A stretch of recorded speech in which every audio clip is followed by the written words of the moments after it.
प्यारे बच्चों, आज हम 12th केमिस्ट्री का एक नया चैप्टर पढ़ने जा रहे हैं, एक नई यूनिट पढ़ रहे हैं जिसका नाम है रासायनिक बलगतिकी। इससे पहले की वीडियो में मैंने आपको बोर्ड पर इंग्लिश के वर्ड ज़्यादा यूज़ किए हैं, जिससे हमारे छात्रों को परेशानी आ रही है। जो हिंदी माध्यम के हमारे छात्र हैं, तो उनकी परेशानी को देखते हुए, क्योंकि हमारा मेन उद्देश्य उन ग्रामीण अंचल के विद्यार्थियों को, छात्र छात्राओं के लिए रसायन विज्ञान कैसे सुलभ बने, इस पर हमारा प्रयास रहता है। इसलिए अब मैं पूरी तरीके से हिंदी के शब्दों का प्रयोग कर रहा हूँ और साथ में इंग्लिश के वर्ड आपको ऐसे बताता चलूँगा जिससे हमें अगली क्लास में परेशानी ना हो। तो जैसा कि मैं आपसे पहले से कहता रहा हूँ कि हम पहले रासायनिक बलगतिकी चैप्टर को पढ़ेंगे।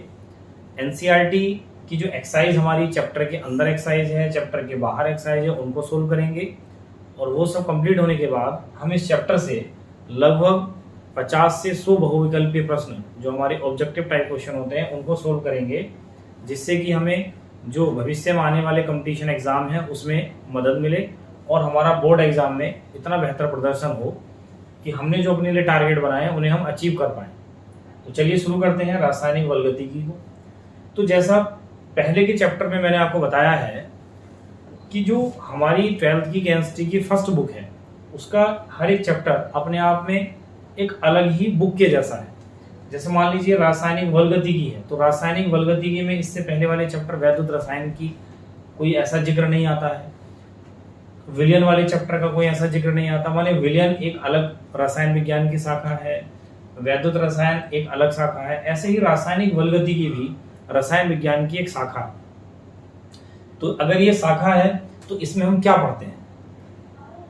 रासायनिक बलगतिकी में ये रसायन विज्ञान की ऐसी शाखा है जिसके अंतर्गत आप अभिक्रिया का वेग, मैं यहाँ एक एक करके आपको टॉपिक बता रहा हूं, अभिक्रिया का वेग, अभिक्रिया के वेग को प्रभावित करने वाले कारक, अभिक्रिया के वेग को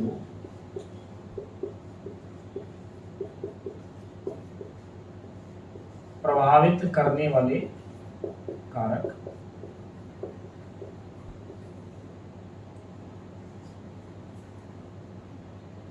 वेग समीकरण लिखना,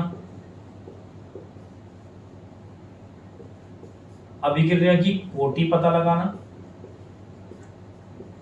अभिक्रिया की कोटि, कोटि के आधार पर अभिक्रियाओं के प्रकार, कोटि के आधार पर अभिक्रियाओं के प्रकार। तो ये सब जो टॉपिक आप जिस रसायन विज्ञान की शाखा में पढ़ते हैं उसे कहते हैं हम रासायनिक बलगतिकी। जैसा कि मैं पहले से कहता हूं आपको कि एक किसी विज्ञान, रसायन विज्ञान की शाखा को आप कुछ हेडिंग में सीमित कर दें और उसको परिभाषित कर दें, ऐसा संभव नहीं है। इस चैप्टर में हम जितने भी टॉपिक पढ़ने वाले हैं मैंने मुख्यतः लिख दिए हैं, लेकिन ऐसा नहीं कि ये सारे टॉपिक लिख दिए हों। तो इसलिए रासायनिक बलगतिकी को आप सीमित शब्दों में परिभाषित नहीं कर सकते। फिर भी रासायनिक बलगतिकी में हम अभिक्रिया के वेग को पढ़ते हैं। अभिक्रिया के वेग से आपको लग रहा होगा कि जैसे अभिक्रिया दौड़ने वाली है क्या, जैसे हमारा वेग होता है, वस्तुओं के हम वेग की बात करते हैं, उससे इस बात का मतलब नहीं है। यहाँ अभिक्रिया का वेग अभिकारकों की सांद्रता में होने वाले परिवर्तन को लेकर होगा, वो हमें पढ़ना भी है अभी चैप्टर में। तो वेग, और उस वेग को हम, अभिक्रिया के वेग को कौन से ऐसे कारक हैं जो बढ़ा सकते हैं या घटा सकते हैं, अर्थात अभिक्रिया के वेग को प्रभावित करने वाले कारक, अभिक्रिया का जो वेग समीकरण लिखा जाता है उसकी बात करने वाले हैं। अभिक्रिया की कोटि क्या होती है और कोटि के आधार पर अभिक्रियाओं के प्रकार क्या होते हैं। और भी टॉपिक हैं, जैसे मान लीजिए सक्रियण ऊर्जा है, सक्रियण ऊर्जा, इसको इंग्लिश में बोलते हैं एक्टिवेशन एनर्जी, इसके बारे में पढ़ेंगे। एक टॉपिक हम पढ़ेंगे आर्हेनियस समीकरण, महत्वपूर्ण समीकरण है आर्हेनियस समीकरण। तो कंपटीशन के हिसाब से, बोर्ड एग्जाम के हिसाब से ये चैप्टर बड़ा ही इंपॉर्टेंट है और पिछले वर्षों में देखने में आया है कि बोर्ड एग्जाम में यहाँ से लगभग 5 अंक का आपके बोर्ड एग्जाम में आता है।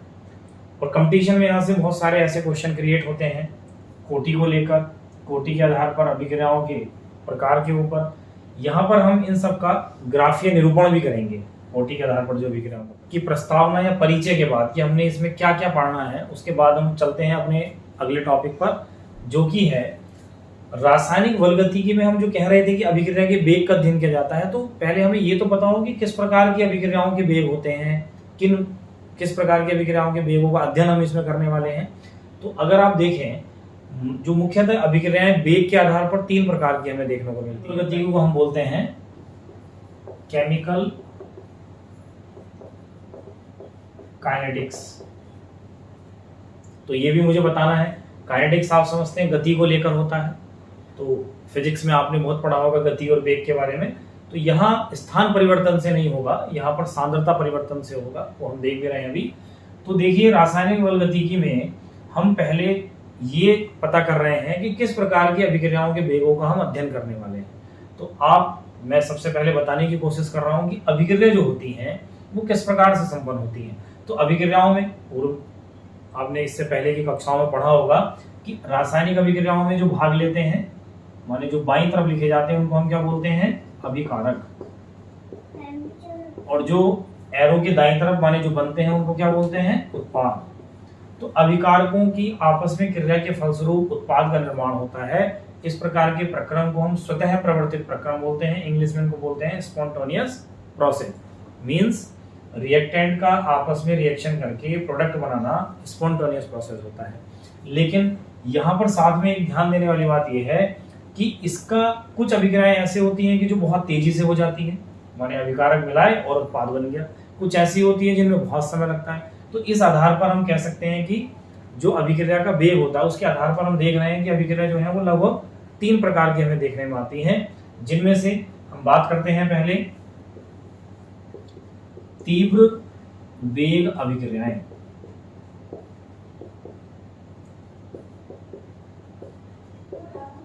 तीव्र वेग अभिक्रियाएं, इन इंग्लिश में हम बोलेंगे वेरी फास्ट रिएक्शन।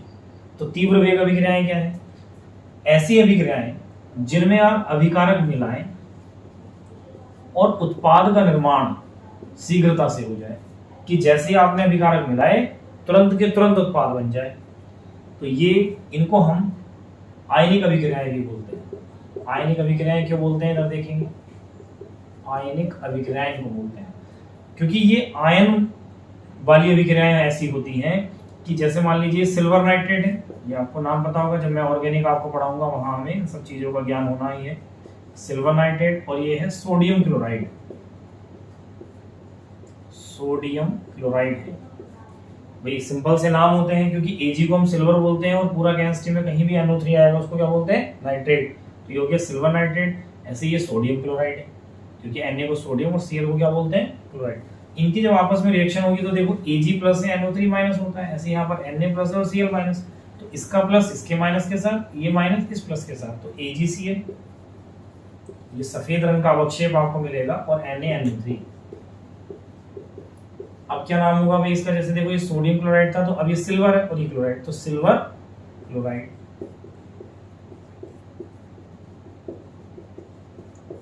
और ये है सोडियम नाइट्रेट, तो सिंपल सा Ag था तो सिल्वर नाइट्रेट, ऐसे ये Na है तो सोडियम और ये नाइट्रेट, ये हो गया सोडियम नाइट्रेट। तो बहुत आसान है इनका नाम याद करना।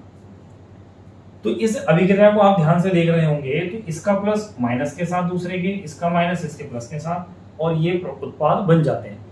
तो यहाँ देखने में ये आता है, ये आयन है तो इसलिए आयनिक अभिक्रिया है। तो देखने में ये आता है कि इन रिएक्शन में जैसे आप अभिकारक मिलाते हैं, उसमें परख नली में लेकर, टेस्ट ट्यूब में लेकर, जैसे आप रिएक्टेंट को, अभिकारकों को मिलाते हैं, तुरंत के तुरंत वैसे के वैसे ही उत्पाद बन जाते हैं, माने बहुत शीघ्रता से उत्पाद बनता है। इसको हम ऐसे भी समझ सकते हैं कि पलक झपकने से भी कम समय इन अभिक्रियाओं के होने में लगता है। और अगर एक डाटा की बात करें, एक आंकड़े की बात करें, तो कहते हैं कि इन रिएक्शन को संपन्न होने में 10⁻⁻16 से 10⁻14 सेकंड का समय लगता है। ये बहुत कम समय है, क्योंकि आप देखिए 10⁻16 और 10⁻14 तक के जो सेकंड का समय है, उतने में ये अभिक्रिया पूर्ण हो जाती है। तो इनका वेग इतना ज्यादा है कि अभिक्रिया में अभिकारक मिलाए और समझ लीजिए उत्पाद तुरंत के तुरंत बन गया, इसलिए इनको बोलते हैं हम तीव्र वेग अभिक्रियाएं। और ये अधिकांश आयनिक अभिक्रियाएं होती हैं, इसलिए तीव्र वेग अभिक्रियाओं के जो एग्जाम्पल हैं वो आयनिक अभिक्रियाएं होती हैं जो आयंस में होती हैं। इसमें वेग इतना ज्यादा होता है, ये इतनी शीघ्रता से संपन्न होती हैं, इनके वेग को माप पाना, उनके वेग का मापन करना रासायनिक बलगतिकी में संभव नहीं है। इसलिए हम रासायनिक बलगतिकी में ऐसी अभिक्रियाओं के वेग के मापन का अध्ययन नहीं करते हैं। वेग अभिक्रियाओं के बाद हम बात करते हैं दूसरे प्रकार की अभिक्रियाओं की, और दूसरा प्रकार है मंद वेग अभिक्रियाएं।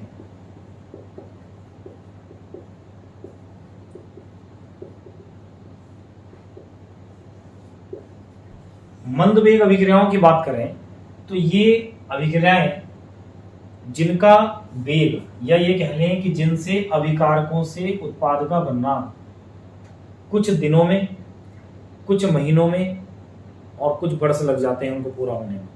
ऐसे समझ लीजिए जैसे लोहे पर जंग का लगना है, इसे हम एक उदाहरण की सहायता से समझते हैं। लोहे पर जंग का लगना, कोराइजन कह सकते हैं, रस्टिंग ऑफ आयरन, माने लोहे पर जब जंग लगता है तो आपने देखा होगा, मैंने वैद्युत रसायन वाली यूनिट में आपको पढ़ाया होगा संक्षारण की क्रियाविधि में।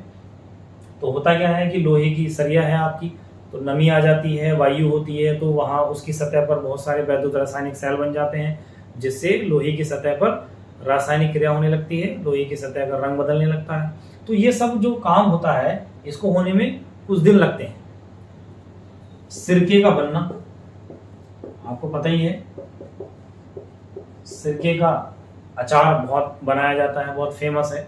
तो सिरका जो होता है वो गन्ने के सिरे से बनता है, गन्ने के रस से बनता है। गन्ने का रस उसको लंबे समय तक के लिए रख देते हैं, तो वो सिरके में चेंज होता है, तो इसको होने में कई महीने लग रहे हैं। अगर हम बात करें रेडियो एक्टिव विघटन की, रेडियो एक्टिव विघटन, तो रेडियो एक्टिव पदार्थ होते हैं, ये आपने कक्षा 11 में पढ़ा होगा। रेडियो एक्टिव किसे कहते थे? रेडियो एक्टिवता प्रकृति में कुछ पदार्थ ऐसे होते हैं जो स्वतः ही टूटते रहते हैं, छोटे छोटे नाभिकों में टूटते रहते हैं, इस घटना को हम रेडियो एक्टिवता बोलते हैं। और जब रेडियो एक्टिवता हो रही होती है तो उस समय उन पदार्थों से, जो रेडियो एक्टिव पदार्थ हैं, उनके टूटने से जो ऊर्जा निकलती है वो 3 प्रकार की किरणें हमें उनसे मिलती हैं। अल्फा किरणें, बीटा किरणें, गामा किरणें। अल्फा, बीटा और गामा किरणें, इनको बोलते हैं रेडियो एक्टिव किरणें। तो इनको टूटने में भी बहुत वर्ष लग जाते हैं। एक एग्जांपल के तौर पर बताऊं तो 88 रेडियम 226 मींस रेडियम की जो अर्धायु है वो लगभग 1580 वर्ष है। जो अर्धायु को हम टी हाफ से प्रदर्शित करते हैं, इस चैप्टर में आएगा भी। तो ये समझिए कि अगर 10 ग्राम रेडियम आपके पास है तो 1580 साल बाद वो 5 ग्राम रहेगा। जबकि मनुष्य की औसत आय अगर आप देखें, औसत आयु अगर उसकी देखें मनुष्य की, तो 70-80 समथिंग मान लीजिए, तो आप देखिए कि मनुष्य कितनी बार जन्म ले लेगा 1580 वर्ष के अंतराल से देखिए आप। तो ये तो 10 ग्राम से 5 ही ग्राम रहेगा इतने टाइम में। तो कितना धीमा है, माने अगर कोई व्यक्ति इन अभिक्रियाओं के वेग को मापने बैठ जाए, रेडियम के एग्जाम्पल से देखें, तो वो व्यक्ति पता नहीं कितनी बार जन्म ले लेगा, लेकिन रेडियम के वेग को माप नहीं पाएगा। रेडियम के रेडियोएक्टिव विघटन जो हो रहा होगा उसके वेग, उस अभिक्रिया के वेग को माप नहीं पाएगा। तो इसलिए आप देखेंगे इन सब प्रकार की अभिक्रियाओं को मंद वेग अभिक्रियाएं कहते हैं। अर्थात ऐसी अभिक्रियाएं जिनको अभिकारकों द्वारा, जिनमें उत्पाद बनने का जो समय होता है उसको कई दिन लग जाते हों, कई माह लग जाते हों, कई वर्ष लग जाते हों, इस प्रकार की अभिक्रियाओं को हम बोलते हैं मंद वेग अभिक्रियाएं। तो चूंकि इनका वेग इतना धीमा है कि इनके वेग का मापन भी रासायनिक बलगतिकी में नहीं किया जाता है। तो इन दोनों प्रकार के बाद हम तीसरे प्रकार की बात करते हैं जिनका नाम है मापनीय वेग अभिक्रियाएं।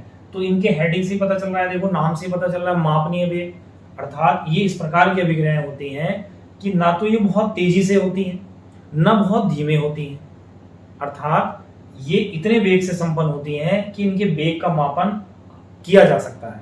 अर्थात रासायनिक बलगतिकी में इस प्रकार की अभिक्रियाओं के वेग का ही मापन किया जाता है। जैसे एग्जाम्पल पर देखें तो अमोनिया का बनना, तो अमोनिया का जो निर्माण होता है वो नाइट्रोजन और हाइड्रोजन की सहायता से होता है, और हैबर विधि है वो औद्योगिक स्तर पर निर्माण करने के लिए ये बन रहा है अमोनिया। अगर हम बात करें हाइड्रोजन और क्लोरीन के द्वारा हाइड्रोजन क्लोराइड का निर्माण होना। अगर हम बात करें जल अपघटन वाली अभिक्रियाएं हैं, जैसे आप देखिए सुक्रोज है C12H22O11।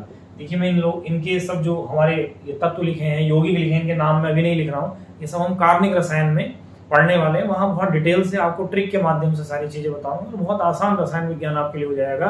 बच्चे बहुत परेशान होते हैं, जैसे मान लीजिए यहाँ रासायनिक अभिक्रियाएं लिखी हुई है कि वो रासायनिक अभिक्रिया कैसे याद करें। तो ये बात हम ऑर्गेनिक में करेंगे, कार्बनिक रसायन में बात करेंगे। मैं आपको वहाँ बहुत आसान तरीके से ट्रिकों के माध्यम से बताऊंगा कि रासायनिक अभिक्रियाओं को कैसे आसानी से आप कर सकते हैं। अभी फिलहाल आप एग्जाम्पल यहाँ चल रहे हैं तो इनको ऐसे देखिए। तो सुक्रोज है, तो सुक्रोज का अगर आप जल अपघटन करेंगे तो ये ग्लूकोज और फ्रक्टोज में टूटता है।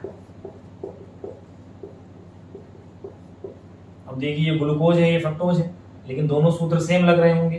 तो ये इनकी जो इनके अणुसूत्र हैं वो सेम है, लेकिन इनके जो संरचना सूत्र होंगे वो अलग अलग होते हैं। ये भी हमारे सिलेबस में है, ऑर्गेनिक में ही है सिलेबस में, वहां हम विस्तार से इसका भी वर्णन करेंगे। तो सुक्रोज के जल अपघटन को अगर देखें तो ना तो ये ज्यादा तेज होता है, ना ज्यादा धीमी गति से होता है, धीरे गति से होता है।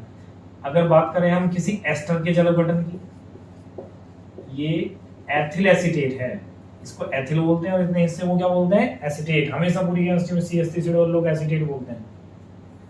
अगर इसकी आप जल से क्रिया कराएंगे तो बनेगा एसिटिक एसिड और एथिल अल्कोहल। तो ये एथिल एसीटेट है, एस्टर है ये एक, तो ये एस्टर है। तो जल अपघटन हो रहा है तो ये बन रहा है। तो जो इस प्रकार की अभिक्रियाएं लिखी हैं, ये इस प्रकार की अभिक्रियाओं का जो वेग होता है ना तो बहुत तेज होता है, ना बहुत धीमा होता है। इस प्रकार का इनका वेग होता है कि इनके वेग को मापा जा सकता है आसानी से। इसलिए हम रासायनिक बलगतिकी में इस प्रकार की अभिक्रियाओं के वेग का ही अध्ययन करते हैं। आपको इन सारी अभिक्रियाओं को देखने से लग रहा होगा कि ये जो अभिक्रियाएं हैं ये सहसंयोजी यौगिक जो होते हैं, जिनमें साझे द्वारा बंध बनते हैं, इस प्रकार के यौगिक हैं, इनको हम आणविक अभिक्रियाएं भी बोलते हैं। इसलिए मापनीय वेग अभिक्रियाओं में कौन सी अभिक्रियाएं आती हैं, आणविक अभिक्रियाएं। तो आणविक अभिक्रियाएं आती है। तो इस प्रकार की अभिक्रियाओं में का अध्ययन रासायनिक बलगतिकी में किया जाता है, अर्थात जो हम अभिक्रियाओं के वेग को पढ़ने वाले हैं, वेग के प्रभावित करने वाले कारकों को पढ़ने वाले हैं, वो इस प्रकार की अभिक्रियाओं के लिए पढ़ने वाले हैं। यहाँ पर मैं ये बताना चाहता हूँ आयनिक अभिक्रियाओं से इसकी तुलना करके। देखो इसमें ऐसा क्या होता है कि ना ये बहुत तेज होती है ना बहुत धीमे होती है।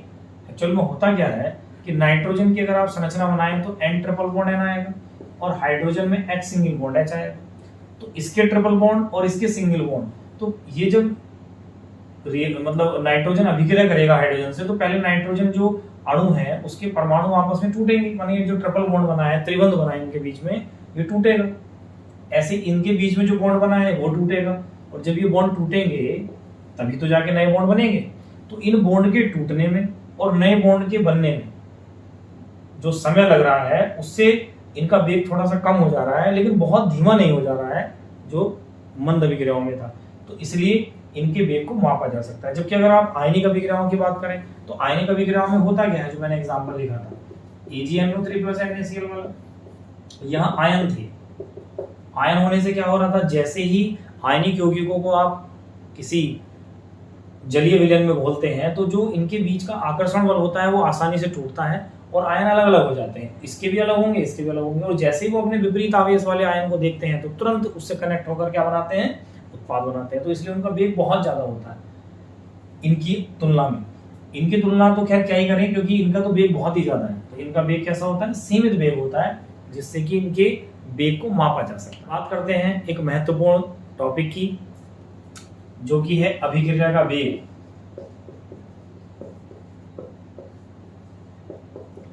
इसे हम इंग्लिश में बोलते हैं रेट ऑफ रिएक्शन। ये इस चैप्टर का महत्वपूर्ण टॉपिक है। इसी के लिए मुख्यतः रासायनिक बलगति की शाखा की परिभाषा भी है। तो अभिक्रिया का वेग क्या होता है, देखिए वेग शब्द से सामान्य रूप से हम समझते हैं कि समय के साथ किसी वस्तु की स्थिति में होने वाला परिवर्तन, लेकिन यहाँ पर क्या है, अभिक्रिया है। तो अभिक्रिया ऐसा तो है नहीं कि लैब में आपने टेस्ट ट्यूब में अभिकारक डाल दिया और अभिक्रिया टेस्ट ट्यूब भागने लगेगी और आप उसके वेग को पढ़ेंगे, ऐसा तो होने वाला नहीं है। तो होता क्या है, आपको पता है कि अभिक्रिया में क्या होता है, अभिकारकों से क्या बनते हैं, उत्पाद बन रहे होते हैं। तो ए अभिकारक है और बी क्या है, उत्पाद है। तो अभिकारक धीरे धीरे समय बढ़ने के साथ साथ, समय में परिवर्तन के साथ अभिकारक की मात्रा क्या होती रहती है, कम। उनकी जितनी मात्रा कम हो रही होती है, उत्पादों की उतनी मात्रा बढ़ रही होती है। माने किसी अभिक्रिया का होना, यही तो मतलब है कि आपस में अभिकारक क्रिया करें, उत्पाद बनाए, अर्थात अभिकारकों की मात्रा माने सांद्रता में कमी होती है, उत्पादों की सांद्रता में वृद्धि होती है। तो हम कह सकते हैं कि अभिकारकों की सांद्रता में होने वाला परिवर्तन समय परिवर्तन के साथ कहलाता है अभिक्रिया का वेग। अगर मैं इसे फॉर्मूले से आपको समझाऊं तो अभिक्रिया का वेग बराबर होगा अभिकारकों की सांद्रता में, सांद्रता का मतलब क्या होता है, मात्रा, सांद्रता में परिवर्तन बटे समय अंतराल। समय अंतराल अभिकारकों की सांद्रता में परिवर्तन कैसा, अभिकारकों की सांद्रता में क्या हो रही होती है, कमी। तो सांद्रता में परिवर्तन का मतलब मैं ब्रैकेट में लिख देता हूं, इसमें हो रही होती है कमी, क्योंकि अभिकारक कम हो रहे होते हैं। इसे हम यहां पर माइनस चिन्ह लगाकर भी प्रदर्शित करेंगे, उस कमी जो वो कमी हो रही है, इसलिए एक माइनस चिन्ह लगा दिया जाता है। अभिक्रिया के वेग को हम प्रदर्शित कर सकते हैं आर से, क्योंकि इंग्लिश में इसको रेट ऑफ रिएक्शन बोल रहे तो इसलिए आर कह सकते हैं, आर बराबर ये सब। जैसे अभिकारकों की सांद्रता में कमी आ रही होगी, उत्पादों की सांद्रता बढ़ रही होंगी, तो अभिक्रिया के वेग को उत्पादों की सांद्रता के रूप में भी परिभाषित किया जा सकता है। तो बात करते हैं अभिक्रिया का वेग का जो फॉर्मूला है वो ये भी हो सकता है, अभिक्रिया का वेग बराबर उत्पादों की सांद्रता में परिवर्तन, और चूंकि ये बढ़ रही होगी इसलिए मैंने लिख दिया है इसमें वृद्धि, और बटे समय अंतराल। यहां हम प्लस चिन्ह का ही प्रयोग करेंगे, क्योंकि अब उत्पादों की सांद्रता क्या होती है, बढ़ रही होती है, तो इसलिए प्लस चिन्ह। अभिकारकों की सांद्रता क्या हो रही होती है, कम, इसलिए माइनस चिन्ह। तो इसकी क्या परिभाषा होगी अभिक्रिया के वेग की, किसी रासायनिक अभिक्रिया में भाग लेने वाले अभिकारकों की सांद्रता में होने वाला परिवर्तन की दर को, दर लगाने से समय अपने आप आ जाएगा, यही कह रहे हैं अभिकारकों की सांद्रता में होने वाला परिवर्तन समय परिवर्तन के सापेक्ष अभिक्रिया का वेग कहलाता है। और अगर हम उत्पादों के रूप में परिभाषित करें तो किसी अभिक्रिया में उत्पादों की सांद्रता में होने वाली वृद्धि समय परिवर्तन के सापेक्ष अभिक्रिया का वेग कहलाती है। ये बड़ा महत्वपूर्ण है। तो अगर हम मिलाकर परिभाषा लिखें तो कह सकते हैं किसी रासायनिक अभिक्रिया में अभिकारकों या उत्पादों की सांद्रता में होने वाले परिवर्तन की दर को अभिक्रिया का वेग कहते हैं। ये बहुत इंपॉर्टेंट परिभाषा है, बहुत बार बोर्ड एग्जाम में आती है। वेग की परिभाषा के बाद बात करते हैं अभिक्रिया के वेग का मात्रक क्या होता है, क्योंकि ये भी एक बड़ी इंपॉर्टेंट बात है, क्योंकि हमें इन फॉर्मूलों पर न्यूमेरिकल देखने के लिए मिलेंगे। कई बार वो अभिक्रिया के वेग को, जो अन्य फॉर्मूले भी, अन्य सूत्र हैं, उनमें भी हम इसको कैलकुलेट करेंगे, तो इसका मात्रक हमें पता होना चाहिए। तो अभिक्रिया के वेग के मात्रक की बात करें तो आपके सामने देखिए फॉर्मूला लिखा है, तो यहीं से इसका मात्रक आएगा। क्या है मात्रक इसका, अभिकारकों की सांद्रता में परिवर्तन, तो है तो सांद्रता, तो सांद्रता किसमें का मात्रक क्या होता है, यहां लिख देता हूं, अभिक्रिया के वेग का मात्रक। तो सांद्रता का मात्रक होता है मोल लीटर इनवर्स, मोल प्रति litre, mole litre inverse upon, और नीचे क्या है, समय है, तो समय का मात्रक क्या ले लेते हैं हम, सेकंड ले लेते हैं। इसको हम मिनट में भी ले सकते हैं, तो इसका जो मात्रक आ जाएगा फाइनली वो क्या आ जाएगा, mole litre inverse second inverse. तो अभिक्रिया के वेग का मात्रक क्या होता है, मोल लीटर इनवर्स, तो ऊपर सांद्रता का हो गया, नीचे समय है तो सेकंड हो गया, तो mole litre inverse second inverse. चाहे आप उत्पादों के रूप में देख लें, भाई वो भी तो सांद्रता ही है, तो सांद्रता का मात्रक तो मोल लीटर इनवर्स ही होता है, नीचे समय है तो सेकंड, तो mole litre inverse second inverse. अगर आप इसे मिनट में रिप्रेजेंट कर रहे हैं समय को, तो क्या हो जाएगा, mole litre inverse minute inverse. यहाँ एक ध्यान देने वाली बात यह भी है कि मान लीजिए किसी रासायनिक अभिक्रिया में भाग लेने वाले अभिकारक और उत्पाद गैसीय अवस्था में, अर्थात गैसीय अवस्था में होने से उनका जो सांद्रता है, उनकी जो मात्रा है, अगर हम उसे, वो किसमें जनरली मानी जाती है, वायुमंडलीय दाब में, एटीएम में, तो तब मात्रा क्या होगा, अभिक्रिया के वेग का मात्रा क्या होगा, यहां लिख देता हूं, यदि अभिकारक व उत्पाद गैसीय अवस्था में है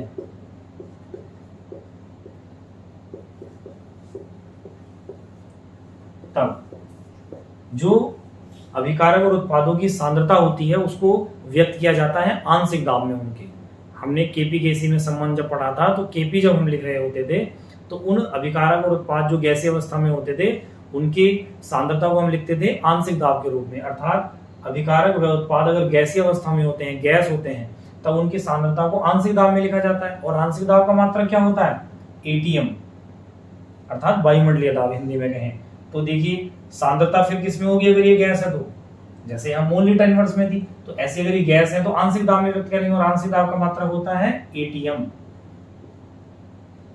नीचे तो समय है, समय का मात्रा क्या होता है, सेकेंड, तो मात्रा क्या हो जाएगा इसका, एटीएम सेकेंड इनवर्स। या अगर मिनट में समय को आप लिखें तो हो जाएगा एटीएम मिनट इनवर्स। ये जो एटीएम मैंने लिखा है, इस एटीएम का मतलब है वायुमंडलीय दाब। तो अगर आप बिल्कुल ऐसे हिंदी में लिखना चाहते हैं तो लिखेंगे वायुमंडलीय सेकेंड इनवर्स, वायुमंडलीय मिनट इनवर्स। और वेग के मात्रक को जानने के बाद हम चलते हैं एक नए टॉपिक पर, जो बहुत इंपॉर्टेंट हमारा ये टॉपिक है, अभिक्रिया के वेग को कितने प्रकार से मापा जा सकता है। तो अभिक्रिया के वेग को, अभिक्रिया का वेग आप दो तरीके से माप सकते हैं। पहला तरीका है अभिक्रिया का औसत वेग, माने हम ये कह सकते हैं, मापने से मेरा मतलब इस बात से है कि जो अभिक्रिया का वेग होता है वो दो प्रकार से होता है। एक तो कहते हैं हम अभिक्रिया का औसत वेग, एक हम कहते हैं अभिक्रिया का तात्क्षणिक वेग, तात्क्षणिक वेग। तो अभिक्रिया के वेग को इंग्लिश में, क्योंकि मैं साथ में थोड़े से वर्ड आपको देखो इंग्लिश किस लिए बता रहा हूं, क्योंकि आपको हायर क्लासेस में कोई प्रॉब्लम ना आए, इसे हम रेट ऑफ रिएक्शन कहते हैं। अभिक्रिया के औसत वेग को बोलते हैं एवरेज रेट ऑफ रिएक्शन, और तात्क्षणिक को बोलते हैं इंस्टेंटेनियस रेट ऑफ रिएक्शन। बाकी मैं आपको हिंदी में ही समझा रहा हूं, लेकिन हमें थोड़ा सा इनके इंग्लिश वर्ड का मतलब पता होना चाहिए। तो अभिक्रिया का वेग दो तरीके से आप माप सकते हैं, जिसे हम पहले को बोलते हैं अभिक्रिया का औसत वेग और दूसरे को बोलते हैं अभिक्रिया का तात्क्षणिक वेग। तो पहले बात कर लेते हैं हम अभिक्रिया के औसत वेग की, और इसी में ज्यादा आपको गणनाएं देखने के मिलेंगी आपको इस चैप्टर में। अभिक्रिया के औसत वेग की बात करें तो जो मैंने अभी फॉर्मूला लिखा था वहीं से रिलेट करता है ये। अभिक्रिया का औसत वेग हम बोलते हैं कि मान लीजिए कोई अभिक्रिया ए एरो उत्पाद है,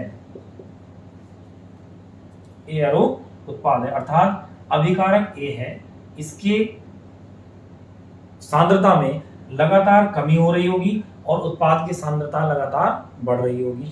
तो अभिक्रिया का जो वेग होगा, जो अभिक्रिया का औसत वेग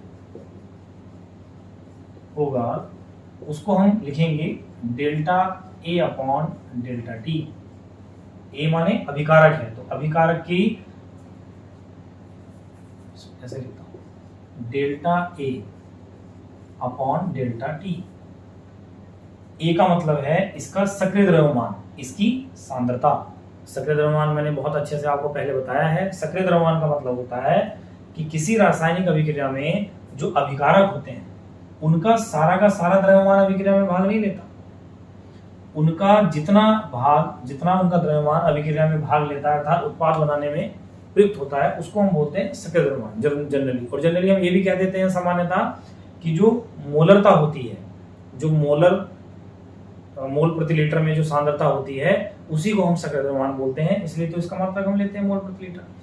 तो अभिक्रिया का औसत वेग क्या होगा, अभिकारक की सांद्रता में होने वाला परिवर्तन समय परिवर्तन के साथ कहलाता है अभिक्रिया का औसत वेग। इसको रिप्रेजेंट करने के लिए हम ये डेल्टा यूज करते हैं।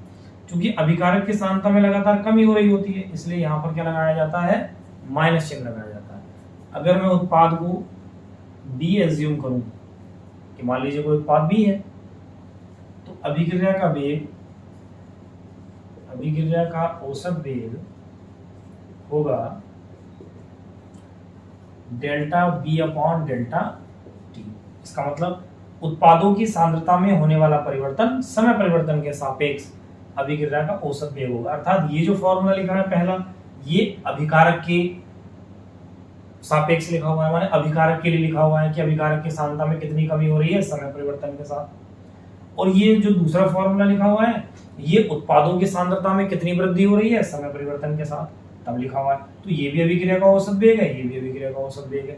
और अभिकारकों के रूप में जो औसत वेग है, उत्पादों के रूप में जो औसत वेग है, इन दोनों की वैल्यू आपस में बराबर होती है। अर्थात यहां से हम इसको ये भी लिख सकते हैं, delta A upon delta T equal होगा डेल्टा बी अपॉन डेल्टा।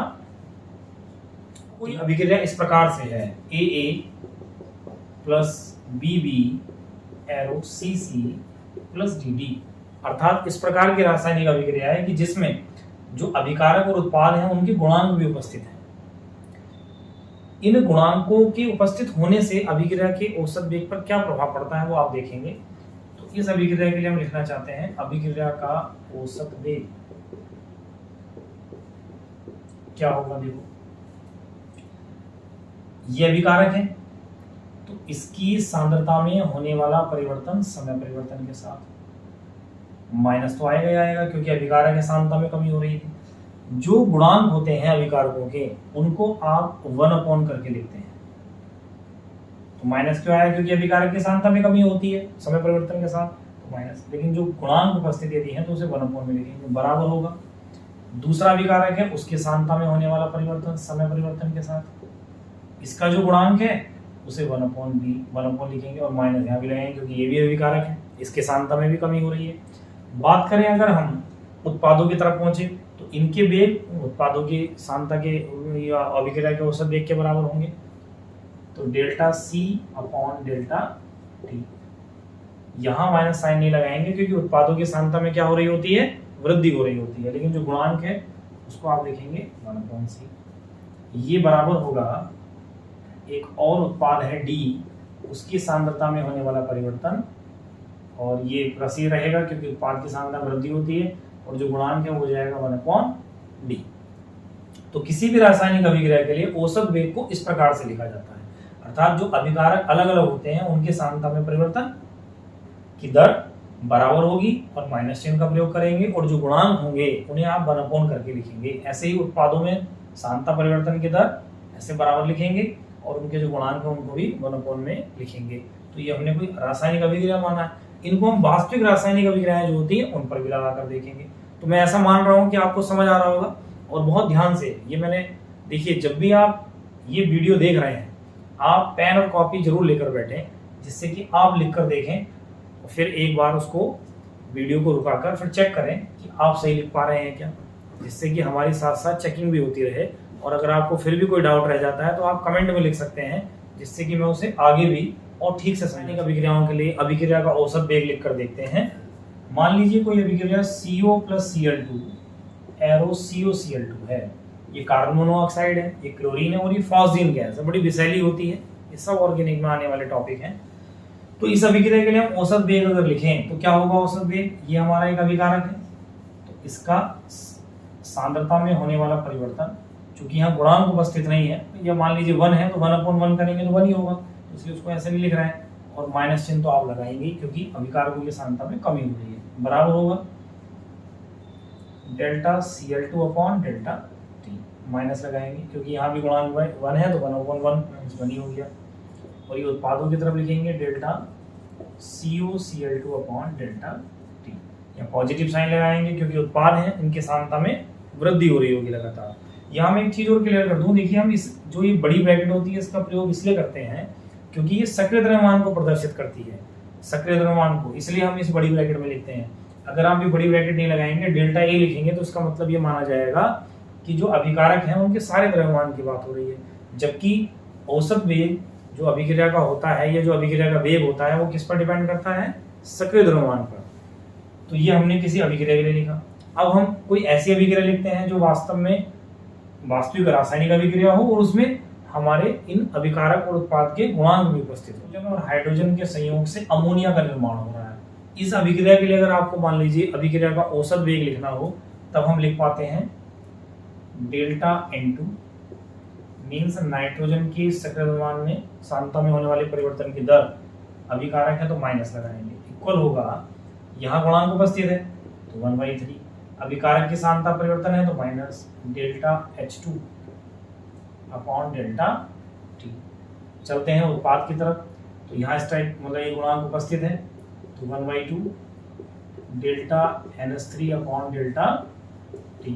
उत्पाद की सांद्रता में चूंकि वृद्धि हो रही है इसलिए पॉजिटिव साइन लगाया, तो ये इस अभिक्रिया के लिए औसत वेग का आपका हो जाएगा फॉर्मूला। बात करते हैं एक और अभिक्रिया की 2N2O5 4NO2 प्लस O2। इसके लिए अगर हम अभिक्रिया के औसत वेग को लिखें तो delta N2O5 upon delta T, ये गुणांक है तो इसको लिखेंगे 1/2 और माइनस, क्योंकि अभिकारक की सांद्रता में कमी होगी, बराबर होगा उत्पाद का सक्रिय द्रव्यमान means delta NO2 upon delta T, गुणांक को लिखेंगे आप 1/4।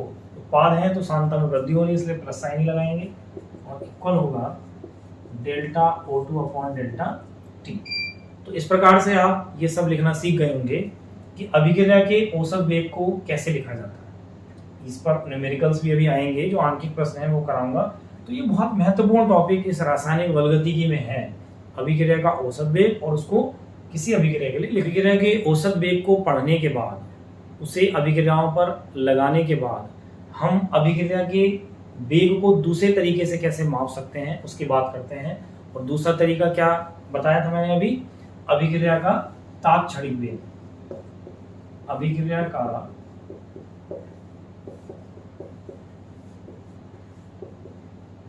तात्क्षणिक वेग। देखिए तात्क्षणिक शब्द सुनने में बड़ा ऐसा अजीब लग रहा है, लेकिन इसी शब्द से आप पता लगा सकते हैं कि इस वेग को कैसे हम प्रदर्शित करते हैं, क्या होता है ये वेग।